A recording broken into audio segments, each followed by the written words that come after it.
get our meats from it. Well, anyways, you should play this game. It's fun. Good morning, everybody.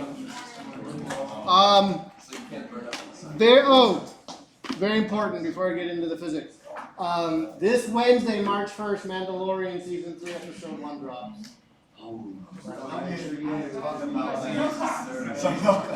Not no class. We're just gonna have a watch party here, right? Yeah. Yes. Snacks. Yeah. No, but yeah, I'm really excited. That wasn't the important part. The important part was there should have been an announcement that went out today about evaluations. You know, so I'm hoping you got the announcement from me, but you also got an email from the school. Okay, so check your email if you haven't gotten it yet. There should be a link in there to do an evaluation of me. Please do the evaluation. Like, yeah, so like this is one of the most important things to me, like career-wise, is to hear back from you. And I only get a chance to do it once every 3 years. I would like to do it every semester, but our system doesn't allow for that. And I could always do like a Canvas poll and all that kind of stuff, but I want it to be like completely anonymous. I want no way for me to find out who's saying what. So you should have that link. Please go fill out the survey. Please be honest. There's 3 parts to the evaluation. I get evaluated by you, I get evaluated by a peer, another faculty member, and then I get evaluated by the dean. And of the 3, your guys' comments are always the parts that I like the best. They're the most useful, they're the most touching, they're the most insulting, it's all over the place, right? So I really look forward to it. Just so you know, I will never find out who did one or who didn't do one. I don't get to see any of the comments or anything till after the semester is over. So again, go hog wild, right? Like, feel free to put whatever you want in there. I shouldn't say things like this. Or I shouldn't plant it in your mind. Many students in the past have put information in their responses that implicate them in the response as sort of a fun wink, hey, it's me, Mr. Balogh. You're more than welcome to do that, but really, like, keep it anonymous, right? I really appreciate the anonymous feedback, it's always fun.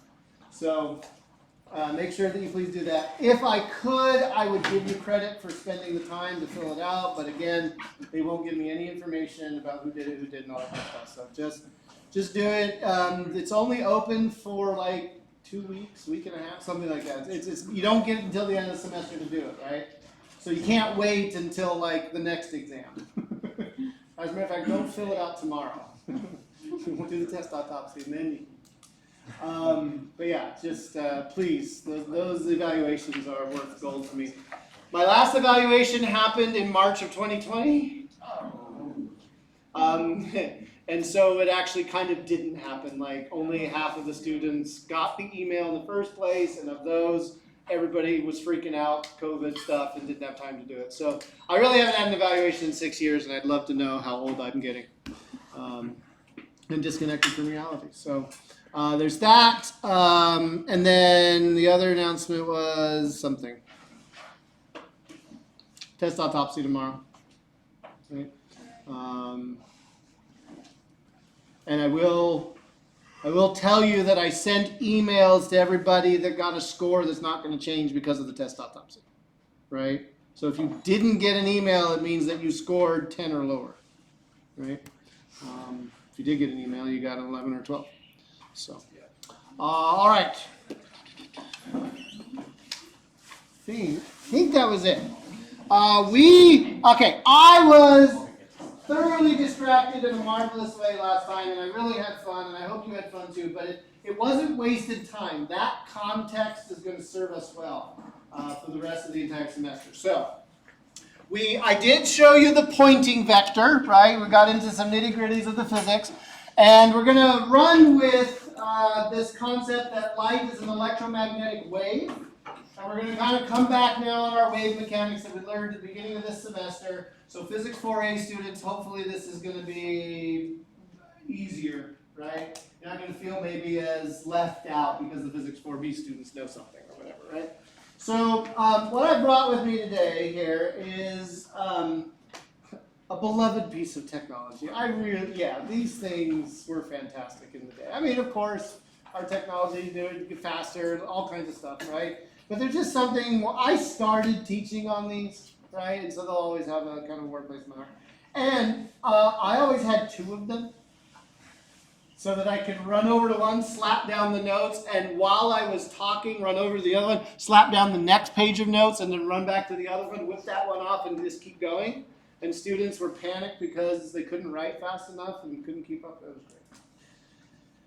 This thing makes, of course, light. Okay, it uses the old-fashioned incandescent bulbs. But more importantly, I can put this piece of plastic on here, which is called a polarizer. Okay. Now, this polarizer, okay, does something very specific to the light waves that are coming through this overhead projector. What's the first thing you notice it does? Darker. It makes it darker. Okay. In fact, it's exactly 50% less intense. And the way I know that is because that piece of plastic that I put on there is called a polarizer. A polarizer is a device that forces light to wiggle in only one plane or one direction. Light that comes at you, normal light from the sun, that sort of stuff, light from the lights in this room, pretty much any light source, is unpolarized or non-polarized light. It means that, remember, light waves are this wiggle in the electric and magnetic fields. And so if the electric field is going vertically, then we know there's a magnetic field that's going horizontally. But the electric field doesn't have to be stuck in the vertical plane. It can be going horizontal, in which case the magnetic field would be vertical, or it can do any one of the infinite number of degrees of rotation, right, that you can have. We're not going to draw the magnetic field here. We'll just draw the electric fields to indicate the wave that's going. But just know that the magnetic field would be 90 degrees off from it. So what a polarizer does is it selects only one angle for the light to wiggle in. So the light coming out of the projector's light bulb is unpolarized. Infinite number of rotations, okay, available in that light. When I put the polarizer on there, this light is now forced to wiggle in only one plane. Let's just say that this polarizer forces it to wiggle straight up and down. Okay? So a polarizer takes all of those rotations and only allows one of them through. So the mechanics of this we will get into much later in quantum mechanics. But conceptually, we have these waves and they're wiggling. And the polarizer acts like a fence, right? And so look at the bottom pictures. In picture A over here, you can kind of imagine if you were playing a game of wiggle the rope through the fence, right? If the fence has vertical openings in it and you're wiggling a transverse wave up and down, the wave can travel through, right? But what happens if we have a wave that's wiggling vertically and we try to send it through a fence that's got horizontal slats?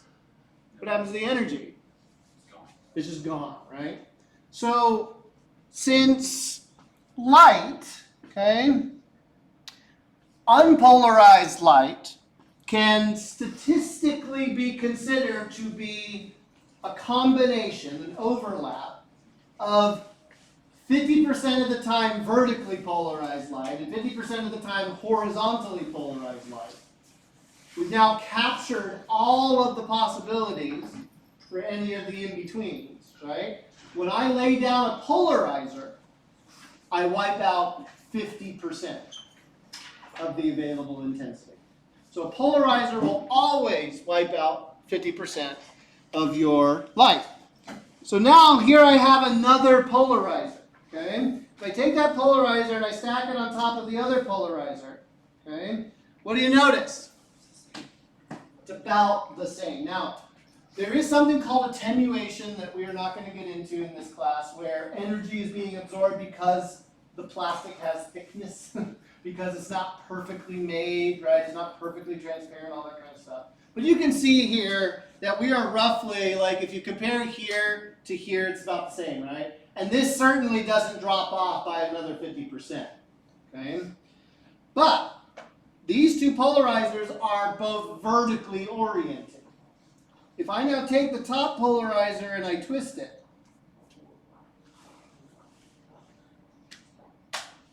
what do we get? 100%. What just happened? We tried to do this, right? We went from our fence, right? Our two pieces of, so the first one forces it to only be vertical. And then I lay another one on top that says vertical's okay, right? And now, if I then rotate that fence, ooh, I can see like it's partially, right? And then I can go all the way when I'm at 90 degrees to it, right? So it's kind of interesting in these sort of in-between cases. I can actually dial in the intensity, right, of the light that I want by simply rotating the polarizer. So polarizer is a device, an optical medium, that forces the light to wiggle in only one direction. And if you stack the polarizers on top of each other, one after the other, you can pull off some pretty neat tricks. One of the calculations that you can do is something called the law of Malus. And what it does is it allows you to calculate the intensity after the light has passed through the second polarizer. So the intensity that you get after the second polarizer is equal to the intensity that originally hit the first polarizer times the cosine squared of the angle between the polarizers. I need to be very clear. I max is the intensity of the polarized light. So it's after it goes through. So you already know you get 50% reduction, right? What this is telling you is how much more is it reduced, right? Because of the second polarizer. The angle being the angle between the polarizers. It's not like an absolute angle. So like, what's the angle between these two polarizers right now? 0 degrees. They're both vertical, right? What's the angle between the polarizers right now? Still 0. Still 0, right? Like it's the angle between the polarizers, not some absolute angle. So just be careful. Again, they try to make the homework problems too hard by giving you like weird angle measurements or whatever. It's the angle between the polarizers. So when I go to 90 degrees, what's the cosine of 90? And what's 0 squared? Still 0, right? So we're not letting anything through. And so we can find out exactly kind of what the ratio is of the intensities based on whatever angle we have here. So why would we want to polarize light? Like kind of like, what's the point of polarizing light? Where have you heard about polarization? Sunglasses. Ooh, sunglasses.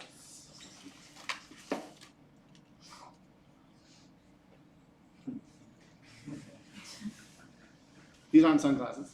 What are these? These are 3D glasses. Okay? Because you're all in 3D now. Right? No. Given out at movie theaters back in the day before they did the plastic ones and all kinds of 3D is kind of dead now, isn't it? Mm-hmm. It's always given me a headache, so I went to exactly like one 3D movie. It was called Avatar. I still have a headache whenever I see blue aliens. Anyway. So sunglasses have polarized lenses in them, and 3D glasses have polarized lenses in them. Why? Why do sunglasses have polarized lenses in them? For UV rays. Not for UV, actually. UV is stopped by just plastic. You don't need polarizers for that. What's that? Okay, so sunglasses are supposed to block out or lower the intensity of light, right? It's kind of the whole point. So with a polarizer, you get an automatic 50% reduction, right? Okay, which is kind of nice, right? You just put a polarizer. But there's something else going on and why they charge more for a polarized lens, even though it really doesn't cost more to produce. How many of you know what glare is? What is glare? So we can't do it today because it's raining. But if it were bright sunny outside and we went out here on the balcony and I told you to go look at the cars in the parking lot, you'd probably all complain about how bright it is. you would see very strong reflections of light off the glass and metal surfaces of the cars. Okay? That strong reflection is called glare. And the reason it's glare, or reason it's so strong to our eyes, is because the light that comes off of surfaces upon reflection is horizontally polarized. We'll get to this in a bit and get more into the physics. But the light that bounces off of the car windows in the metal trim of the car bounces and comes at you polarized in the horizontal plane. And our eyes are very sensitive to that horizontal polarization, to the point where when we see horizontal polarization, we tend to squint and turn our eyes away because it's very bright, it's very intense to our eyes. And so polarized lenses in sunglasses are trying to do what? Remove the glare. So what direction do you put the polarizers in your sunglasses in order to kill the horizontally polarized light? You put in vertical polarizers. Okay? And so how do you know if the Sunglass Hut is trying to sell you polarized glasses or not? And are they cheating you? How can you tell? No, just ask for another pair of sunglasses of exactly the same make and model. And with two pairs, what can you do? Rotate 190 degrees. Okay? And so you take one pair of sunglasses, take the other pair of sunglasses, rotate them 90 degrees, and what should happen? It should be totally dark. Right? Just hold it up to whatever light source is around, and you'll see. It'll be totally dark. And if it's not, as you rotate it, okay, then you know something is up. So yes, I am the guy in the Dollar Tree.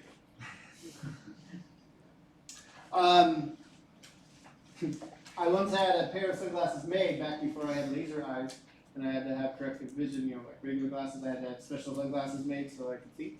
And they rotated the plane of polarization to be horizontal. I put them on and I instantly knew what was wrong. I handed the glasses back and I said, "You guys made this wrong." And they're like, "No, we didn't." I was like, "Give me a pair of polarized sunglasses." And I just showed them, right? And they're like, "Oh, sorry about that." Physics. All right, 3D glasses. Why do they have polarized lenses in them? How do the movies pull off the trick of 3 dimensions when you have a 2-dimensional surface that you're projecting things on?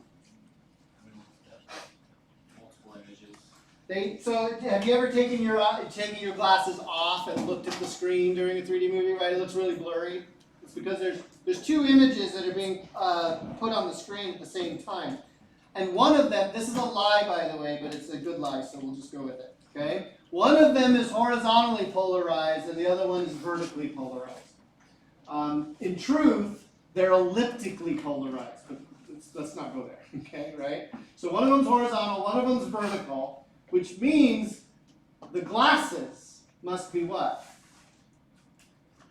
They need to give one eye one image, and at the same time give your other eye a slightly offset image so that your brain can put the information together and make it 3 dimensions. So one of those images is vertically polarized, so one of the lenses should be vertically polarized to let that one through. The other image is horizontally polarized, so it doesn't go through into this eye. So what does this lens need to be? Horizontally polarized. So in 3D glasses, okay, they put a vertical and then they put a horizontal lens in there so that they can get your brain the information it needs to construct something in 3-dimensional space. Now, of course, because I get a headache at 3D, about 30% of Americans have this problem. It has everything to do with the fact that they have to, if you're not James Cameron, you shoot, the 2 cameras are so far apart from each other, like 1 meter apart from each other in space. And so, like, my brain can't deal with that. Like, it can tell that there's too much separation, and my brain works too hard to get a really bad headache. Because our eyes are only centimeters apart from each other, right? So what I would do if people insisted on going to see a 3D movie, I'd go, okay, I would grab 2 pairs of glasses, punch the lenses out of both, right? And I'd make sure I got exactly the same polarization in each lens, so that way I could just see a flat movie, right, with the glasses off. It's also much brighter. The screen is much brighter than a standard movie because 50% of your light gets killed when it goes through. So now you know about that movie magic. But polarizers are a lot closer than you realize. I put gloves on for a reason. Because polarizers exist in devices that are all around you. If you have polarized sunglasses, you know that car windows can look a little bit funny with your sunglasses on. Or liquid crystal displays like on radios or elements of your car's dashboard can either disappear, something like that. Or if you've ever been outside and tried to look at your phone screen or your laptop screen with your polarized sunglasses on, it's been a problem because, what did I do with them? Right here. All right. This one's didn't do it as well as this one is. Yeah, okay. So, can I get this thing to wake up? Yeah. Okay. So, I'll turn this around so you guys can see it. Can you guys all see that screen? It won't go up any higher. Okay. Flat panel displays, just about all of them, okay, are polarized. Okay. You can see as I turn this thing, right, how the intensity is changing. Okay. And matter of fact, we could find the polarization axis of the screen, okay, based on what this is doing. Why would they polarize light in one of these displays? What's that? Nope. Brightness. Why do you want to control brightness in a display? What's the whole point of a monitor? It's to show you light and to not show you light at the right space and time. That's what pixels do, right? Okay. So how do we make it flat? Well, we build up a series of layers. The reason I have gloves on is because I got a lot of sharp metal bits in here. What we have here is a display that we got to take apart because it worked. I don't know if you can see where it got working. You see the places where the liquid has come out of their crystals? Okay, right? So this is part. So this is the actual part of the display that is that's got the liquid crystal in it. All the individual pixels are in this part of the display, and then there's a driver board here, and each one of these wires is connected to a series of pixels in here. But it's not the whole story because inside of this thing is a diffuser. So you start layering this thing up. So we got this big, thick sheet of plexiglass in here that has lights. These are compact fluorescent lights. There's one on the top and one that goes on the bottom. Nowadays, it's LEDs, like individual LEDs light up different parts so they don't have to have the heavy plastic in there. Or it's OLED, an organic LED, or quantum dot. There's a bunch of different technologies for doing this now. But then you've got these more diffusers. You've got pieces of just reflectant material in there. You've got stuff that like really wigs out your brain when you try to look at it. Okay, and you sandwich all of this stuff together, and you put that into a computer, and you say lots of money, right? Okay. Why am I telling you all this? The liquid crystal. Okay. Where did I put that picture? Right here. Okay. In a liquid crystal display, okay, the light comes in, unpolarized, strikes a polarizer. The liquid crystal will rotate the plane of polarization depending on whether or not it's been energized. If there's voltage or energy across the liquid crystal display, it will maintain the orientation of the light. If not, it will rotate the plane of polarization of the light. And so you can turn a pixel on and off by just applying a voltage and messing with the polarization angle and making sure your polarization angle is 90 degrees for a pixel that you want to have off, right? If you want the pixel on, you'll apply a voltage, and you can then, that voltage can be any value you want, unless you don't want to burn it out, but like you can set a value which sets an amount of rotation, which sets an intensity level. for that particular pixel. And you do that red, green, and blue subpixels for every pixel that's in the display times however many pixels you need in the display. And now you have the ability to put a screen in a really flat object. Right? Really flat object. So you actually encounter polarization every day that you're using any kind of modern flat screen device. Be it a television, or your phone, computer, your iPad, all that kind of stuff. There are other tricks to get around the polarization angles. They're much beyond this class or even me nowadays, but nevertheless, right? Polarization, very definitely a thing. All right, we'll get back to some more polarization here in a bit. We're going to introduce you to the very first of the optical phenomena that we want to talk about. Again, 4 optical phenomena that we'll cover in this unit. They are reflection, refraction, interference, and diffraction. So each of those gets a chapter, and chapter 33 is the chapter for reflection. Even though I'll introduce you to refraction here, this chapter, we do most of it in chapter 34. So, reflection. You know this one, right? When light hits a reflective surface, what angle does it bounce at? The same angle it came in at. So if the angle of incidence is 45 degrees, what's the angle of reflection? It's 45 degrees. You know this because you know how mirrors work. Okay? So what I want you to take away from this, because we're going to do more reflection and refraction next chapter, is notice where are we measuring the angle from?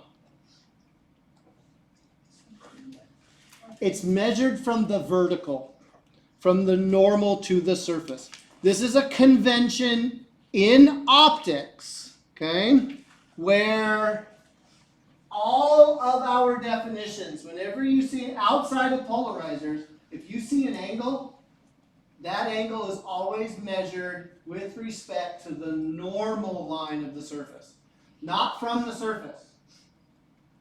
So when we do Snell's law here in a little bit, and I give you an angle, that angle is being measured from the 90 degrees, the normal line to the surface. This is built into optics, and you just need to kind of remember it all the time. Which means that when a homework problem tells you that the light strikes the surface at an angle of 30 degrees above the horizontal or above the horizon, have they given you the angle you're supposed to use? No, they're just being dumb, right? So, watch out, okay? So we always measure angles from the normal. You'll notice we have gotten rid of waves, in a sense. You don't see any waves in this picture. What do you see instead for the path of light? A ray, okay? A straight line. It almost looks like a vector, doesn't it? Because it's got arrows on it. But it's not a vector. It's a ray. The ray is the line of direction of travel of the wave. Think of it like the pointing vector if you want, okay? But basically, instead of confusingly, if we had to draw this as a transverse wave, right, it would be hard to see what's going on in any kind of ray tracing diagram. So we draw a straight line that represents like the equilibrium position of the wave as it travels. And we always are kind of going, yes, we're doing wave mechanics, wink, wink, wave, light is a wave, but we're always drawing straight lines, okay? So again, wanted to show you this and the conventions that are there for optics. Okay, let's see something very unfair.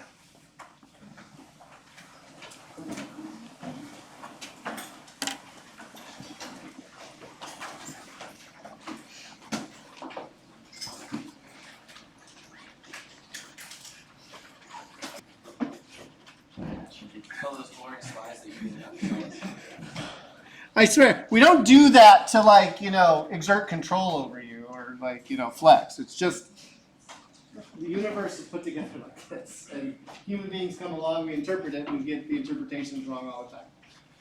When it comes to reflection off of surfaces, there's different ways to quantify like the quality of the reflection. And here we have a case of what we call specular reflection and diffuse reflection. So the specular reflection is on the left, a very clean bounce. A diffuse reflection is a reflection that happens and the light sort of spreads out all in different directions. Okay? Where this comes into play in practice has to do very, well, interestingly, with all the weather we've been having lately. Okay? In which of these two pictures is it easier to see the lines on the road? Yeah, it's the one on the right, isn't it? You see how the ones in the left, the lines have all but disappeared in the reflection there?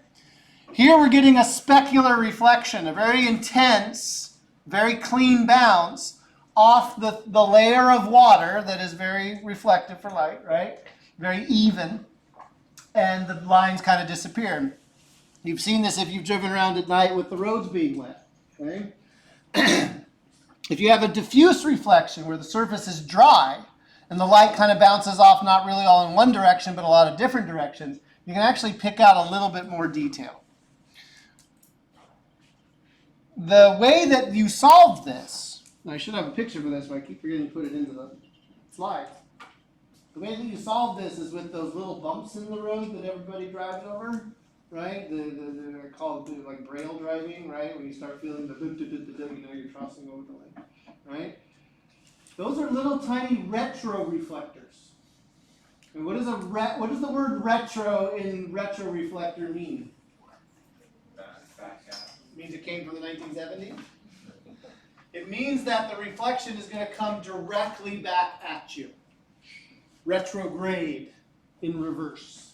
So inside those retroreflectors are little tiny triangles. It only takes 3 bounces for any angle of incidence to be exactly reversed to 180 degrees. This means the light from your headlights shining into those retroreflectors will always bounce back directly at your headlights, or in this case, directly into the driver's position.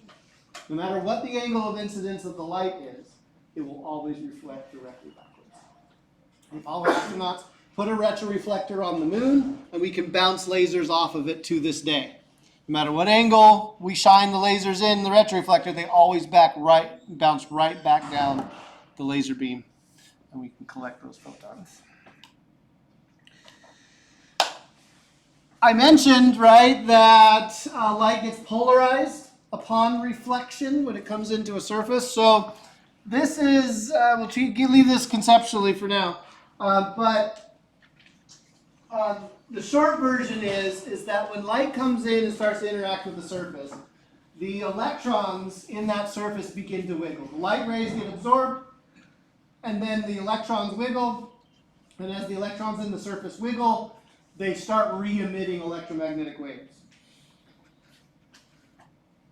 The electrons at the surface of the material can only wiggle in the plane of the surface. They really can't wiggle in and out of the surface. They're trapped within the lattice of the surface. And so any energy that might come in vertically gets absorbed and or translated into horizontal, and then that horizontal wiggle is what comes out. This is not true for all angles, but it is certainly true for a very special angle called the Brewster angle. And I'll just drop the equation on you so you can always calculate it. It's called Brewster's law, and it's the angle of polarization. The tangent of the angle of polarization is equal to something that I haven't taught you yet. What happened? Thought I had this in the right order. 1 second. What did I do with the...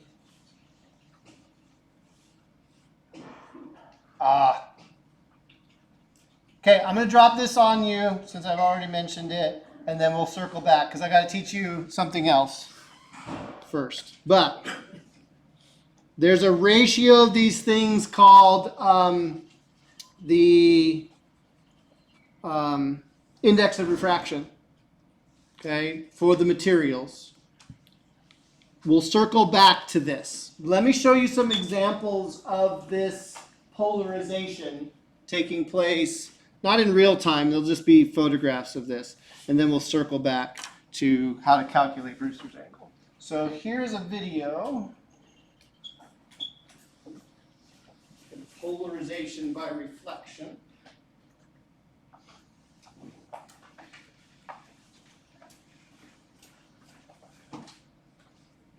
We'll use this glass plate, a light source, and a polarizing filter to demonstrate polarization by reflection. If we pass the beam through a polarizing filter onto a screen and rotate the filter, the intensity of the light on the screen does not change. The light beam is not initially polarized. If we reflect the beam off a pane of glass, rotating the polarizing filter in the beam causes variations in the light intensity on the screen. The reflected beam is polarized. And how do we know it's polarized? Because a polarizer can cause the intensity to change. And in fact, go all the way out. You saw that, right? Okay. So the light coming off the surface was horizontally polarized. All right. I took this picture. You can tell because it's not a very good picture. Okay. But I was walking on the beach one day and a piece of driftwood, a big log had come up on the beach. And it was like the most amazing demonstration of polarization by reflection I think I had ever seen. But like it was incredible. This was like a redwood stump, right? Okay. I had my camera with me and I took this picture because my camera had a polarizing filter on it. Okay, so I took the picture without the polarizing filter. Okay, and I maybe you can tell really like right away where all the glare is. Where's the glare? It's all of the white, blown out, overexposed portions of this picture. So not only is this picture bad because the subject is just like one of the dullest things in the world, but like it's bad because it's overexposed, underexposed. Like the camera's having a really hard time trying to get this picture correct. So the next picture is what happened when I used the polarizing filter on my camera lens to knock out the glare.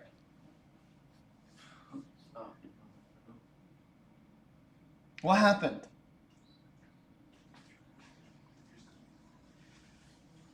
Talk to me about color. Much clearer what the color of this wood is, right? Almost to the point of being I did not Photoshop these afterwards. These is like, it's still a JPEG, it's not a RAW file, but it's like as close as you can get to the actual thing the sensor saw, right? The only difference between them is that this did not have a polarizing filter on it and this one did, okay? And the polarizer was rotated to kill the glare, right? So you get rid of the glare, you pick up detail on the wood. Do you notice how the wood goes from looking wet to not really looking wet? Like there's no, and what about the little puddle of water? Gone? Like if I showed you this one first, would you have known that there was water? I mean, you can see just a really little bit, tiny bit of glare that survived to give you maybe some indication that there's a surface there, right?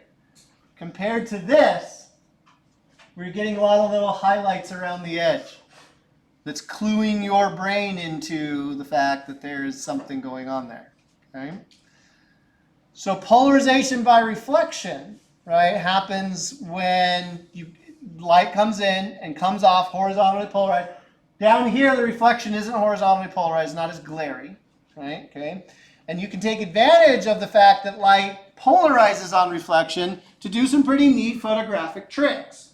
So in the case of the atmosphere, air molecules start wiggling in response to light waves, and depending on the air molecule, they'll wiggle in maybe one direction.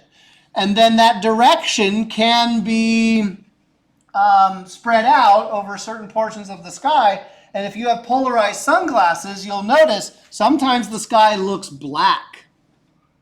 while other parts, if you look the other way, it looks blue or white. That's because you're staring into the part that is horizontally polarized as the sunlight interacts with the atmosphere. So what does this mean for photography? Well, in the top picture, again, I did not take this picture. I would never have taken a picture that had power lines in it. Okay? But you can see the top picture. Do you see what's going on with the sky? It's all washed out, isn't it? You can hardly see any detail. And what's going on with the sky in the bottom picture? There's clouds there. Okay?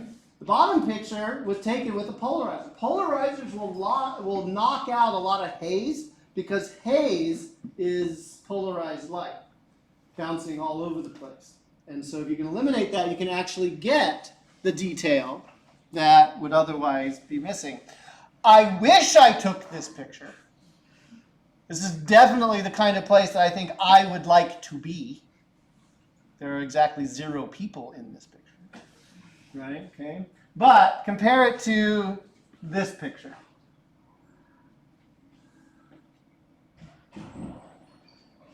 What changed? Saturation. You can see into the water, can't you? The colors where you're using the polarizer are better. Okay, because again, we're not overdriving the sensor of the camera. Okay. But we can actually, like here you can see the surface of the water. Here you can still see the surface of the water, but you can see like into the water. Right? Look at the sky. Look at the detail in the clouds that comes popping out. Okay? Now, unfortunately, these are the kinds of things that are missed by cameras that are in cell phones nowadays. Okay? It's very difficult to get a polarizer onto these tiny, tiny lenses for any length of time and to be able to rotate it, which is why this trick really only works for quote-unquote real cameras, right, of which I've had many. Nowadays, I don't carry a real camera around with me because I believe in the adage that the best camera is the one that you have with you, right? So if I have my nice point-and-shoot camera, it's the best camera, right? But more often than not, what I do have, right, is this one. And there are ways, tricks you can pull off to make your pictures look better. And we'll get there. We'll get there when we talk about lenses and things like that and how cameras work. But this right here is an example of using polarized light in engineering, civil engineering. This is an analysis of the buttress work in, I think, Notre Dame Cathedral. This is an acrylic model, okay, that is then light is being shown through the clear glass, and then a polarizer is placed in front of the camera. And what happens is as the light passes through the acrylic, it rotates the plane of polarization based on the amount of stress that's in the structure. And then the collecting polarizer can see how the polarization's been changed based on those stresses.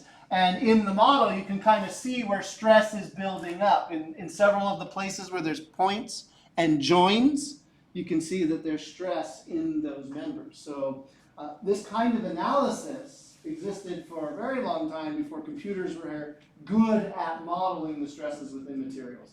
You could get a really good idea for where you had to carry. And the amazing thing is, of course, that the builders of the ancient cathedrals of Europe figured this out over thousands of years, right? When the cathedral fell down and killed everybody, well, don't build it that way again. Something to be said for modern technology. All right. Refraction. We'll get back to more about reflection when we get to mirrors in the next chapter, because we'll do a lot more with them. But refraction. Refraction is the bending of a wave when it changes the medium in which it is traveling. What part of a wave depends on the medium in which it's traveling? The speed. So if the medium changes, what happens to the speed of the wave? It changes. And that change in speed causes the direction of the wave to change its travel. Direction of travel to change. That was a bad sentence. Don't listen to that sentence again. Here's an example of it, right? Is that pencil broken? Is it bent? Yes, but no, right? If you've ever played with your drink and your straw in the restaurant or whatever, right? If you've ever dangled your legs, sitting on the side of the pool, dangling your legs in the water, right? Oh, look at my legs broken, right? You know nothing's physically happened to the object, but there's a type of optical illusion that's taking place here. What you're seeing is refraction. What you're seeing is the bending of that wave, the light wave, as it moves from the liquid medium into the air. So we got to talk about why this happens and how we sort of calculate everything that's going on. Strikes the surface of a transparent material. The beam is both refracted and reflected at the surface. This is the reflected beam, and this is the refracted beam. Notice how the angle of each beam changes as the block is rotated.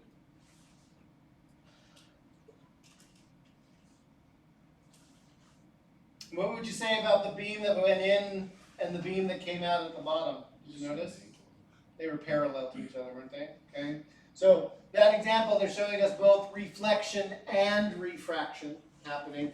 We want to focus in on the refraction. Although both take place, we're only going to draw one of them. Okay. So when we're talking about reflection, we'll draw the reflected beam. When we're talking about refraction, we'll only draw the refracted beam. And if we're talking about both, we'll draw everything. So this is the language or the setup. Notice, where are the angles being drawn from? The normal, right? 90 degrees to the surface. They're not measured from the surface. They're measured 90 degrees from the surface. So the angle of incidence, theta 1. Okay? The angle at which the light strikes the surface. Theta 2 is the angle of refraction, the angle that this wave is bent at. The reason it bends, there's lots of different ways to go about doing this. Huygens probably said it best. Huygens was a Dutch astronomer, philosopher. He modeled the wave coming in and striking the surface. And as the wave came into the surface, right, part of the wave front had to intersect the surface first. Okay? So as it came in, and the bottom parts of the wave started interacting with the surface, they would slow down, which would cause the entire wave to kind of rotate, right? It's like the wave's coming in and the bottom part trips. When you're walking along and your foot catches, right, you begin to rotate the entire plane of your body, don't you? Right? So light's kind of doing the same thing as it interacts with the surface. It's bending its direction because part of it's getting slowed down. Later on, somebody with the name of Snell, I'm sure he did not have any trouble in grade school with his name, came along and mathematically figured out, okay, what the relationship was between these angles. What he found was that if you take something called the index of refraction of the incident material, in this example, probably air. And you take the sine of that incident angle. You can set that equal to the index of refraction of the medium in which the light went into times the sine of the refracted angle.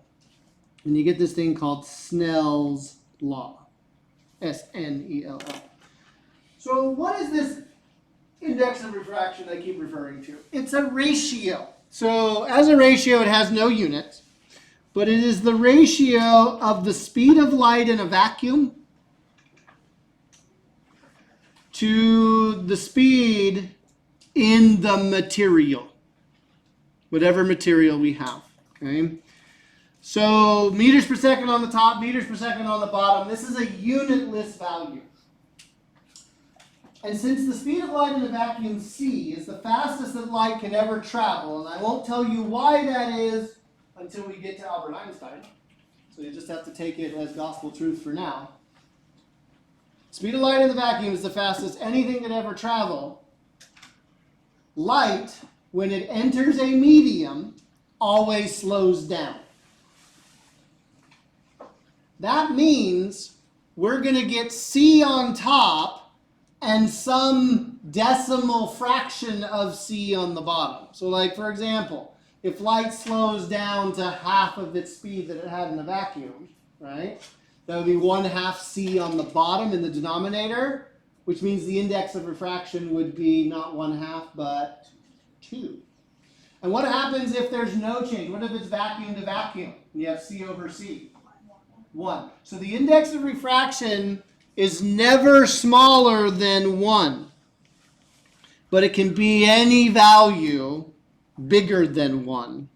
Okay? Depending on how much it slowed down. And the bigger the value, the more it has slowed down.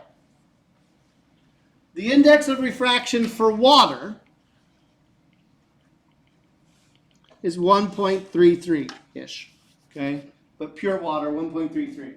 So what does that tell us about the speed of light in water compared to a vacuum? I keep saying a vacuum. The index of refraction of air is like 1.0001 to something, something, something. Right? It's so close to 1 that we often trade the vacuum index for the air index of refraction. So air is 1, vacuum is 1. So vacuum, whenever we refer to vacuum, that just means no air. It's supposed to mean no material whatsoever. No air molecules, no gas molecules, no alien molecules, no political molecules, nothing. Right? That's what true vacuum is. But since air is so close to vacuum, we usually just say air. Right? So an index of refraction of 1.33 tells you what about the speed of light in water? It's slower, but exactly how much slower is it? So this is 1.33, which is 4/3, isn't it? Or 3/4 the speed of light. So when light transitions from air to water, it slows down to 3/4 of the speed that it had in air. That's like, it's 25% less, isn't it? So that's quite a big change, which is why your legs or the pencil or anything else is going to look a little bit wonky. We'll get into the ray tracing diagram here in a bit. Glass, 1.52. That's kind of a 1.5. It's usually what I remember. 1.52 is what it is for something called crown glass, which is regular clear glass. So at about 1.5, right, which is 3/2. Oops, 3/2. So what's the speed of this? Well, it's 2/3 the speed of light, right? So if a material has an index of refraction of 2, then how fast is the speed of light in that material? It's half the speed. And diamonds have indices of refraction in excess of 2. 2.14, 2.5, something like that, okay? And why are diamonds so sought after? These bargains. More on that in a bit. Why do things look bent and all that kind of stuff? And what does Snell's law tell us about these bends? You'll see it in this picture. And this picture is assuming that the index of refraction of the incident material, in this case air, is bigger than the index of refraction of the transmitted material. So notice which of those angles looks smaller than the other? Theta 2, and that's not by mistake. Whenever light transitions from low index to higher index, the angle of refraction is smaller. You can prove this by just going into Snell's law and solving for sine theta 2. Okay? You'll always have a factor, okay, of n1 over n2. And if n2 is bigger than n1, your ratio is going to be smaller than 1, which means your angle is going to get reduced. The opposite is true if you're going from high index to lower index. So if we reversed this picture, right? And we did something where we have our material, right? And the light ray is kind of coming at it like this, right? If this, where N1 is still bigger than N2, but we're going the opposite direction, what's going to happen to this angle right here? It's going to get bigger when it comes out. So, like, the direction matters, and to be true here, I should be really careful. I would call this 1, and I would call this one 2. So when it's transitioning from the lower index to the higher, that means that the angle is bigger? Yes. So refraction from low to high makes angles small. Refraction from high to low makes angles big. So here, N2 is still bigger than N1. I just had to reverse. I was being sloppy there. It's not going to be. We tend to do this in optics because we know what we're talking about, but then communicating it can be difficult. So what's going on with the pencil? What's going on with your legs? And why is it that people who are hunting fish with spears tend to miss? Yeah, I want you to know that no spears were harmed in the creation of this example. So if I've got a fish sitting underneath the water, right? Okay. And somebody's over here looking at that fish, right? Okay. Light, according to our brains, and we've evolved this way. It's a good evolutionary process, but our modern technology has gotten ahead of our brains. Okay? Our brains have evolved to believe that light always travels in straight lines. The light that's coming off of you into my eyeballs made the shortest path between those two. It's not going up there and then coming around this way. And for a vast majority of situations, that is true. The light did travel a straight line. But realize, right, that this fish, right, the light ray came off of this fish and then transitioned, right? It refracted. And because the water has a higher index than the air, the angle of refraction got bigger. Our brain will try to follow the ray, the light beam that we see, back to its origin. And because our brains are assuming that light travels in straight lines, it will trace that line straight back and produce an image of the fish that isn't really there. The actual fish is lower in the water than where we see it to be. Which is why pools and rocks in streams and fish in rivers always look closer to the surface, or it doesn't look as deep as it really is. It's because our brains are being messed with by the change in direction of the light as it travels. What's more, index of refraction is responsible for our brains knowing when something is there in the first place. Because without two very important cues, our brains can't tell when something is there.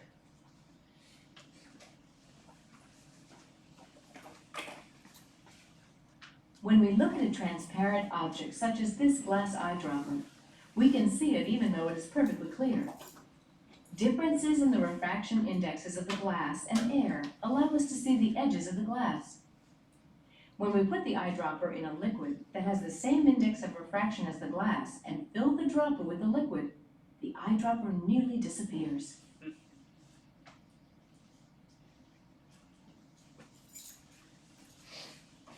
Does anybody have a plastic water bottle? Like a see-through transparent water bottle?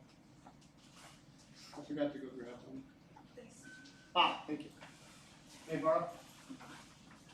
I promise to give it back. A few extra germs, but they'll be good ones. So, what color is the water in this water bottle? Okay, purple, because the plastic is purple, right? But if I poured the water out, what color would it be? It'd be clear, right? Okay?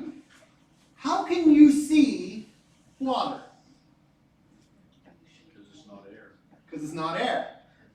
In other words, there are cues that are being given to you about the fact that there is a material here. Okay?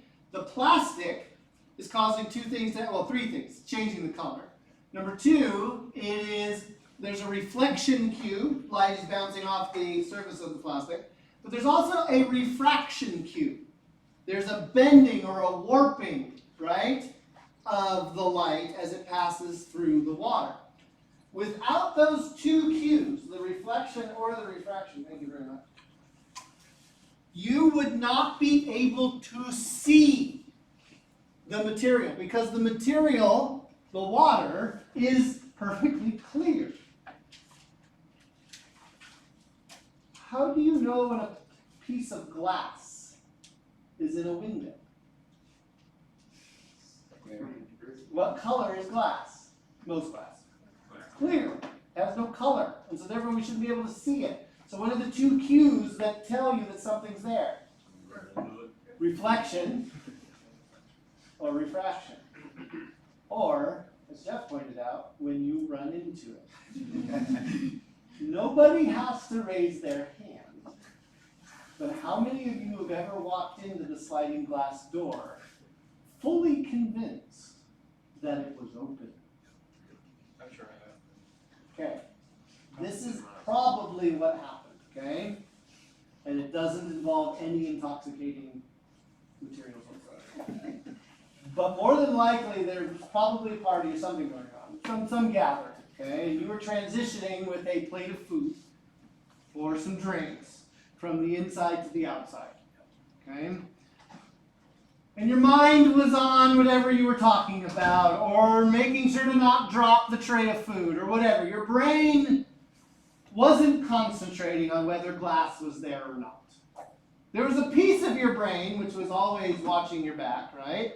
But in that moment, you were probably approaching the sliding glass door directly, okay, like straight flat into like 90 degrees to the plane of the door.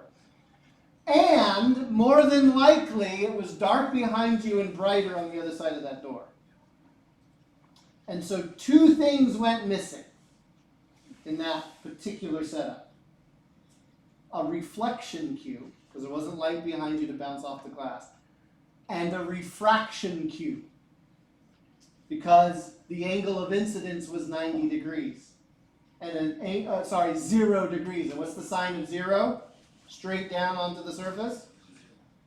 It's 0. So there's no bend to the light, right? So when you're straight, the only way you can see a fish at the correct depth in the river is to look directly down on top. In which case you've lost all depth perception anyway. Okay? So you were approaching the door straight on, so there was no refraction cue. There was no reflection cue to tell it, and somebody probably cleaned the door because there was a party and they wanted to look like they actually, maintained the house. Right? So all of those things being gone, right? Your brain, the subconscious part of your brain is responsible for letting you know whether things are solid or not. Said, oh, it's open. It's an open door. And the first part of your body that knew that what was going on might have been your nose, right? As it smashed into the glass and the sandwiches or whatever went everywhere, right? Okay? So our brains need those cues to be able to see clear things. Things that otherwise should be invisible are present because our brains have learned to judge these reflection and refraction cues. When we come back together on Wednesday, we are going to dive into chapter 34. I'm pretty sure I'm done. I think I had an example to do, but none of these are really hard. No. I do need to do fiber optics and rainbows. And then we'll get started into optics, really, and we'll start digging into the mathematics of lenses on Wednesday. I'll see you tomorrow for your test autopsy.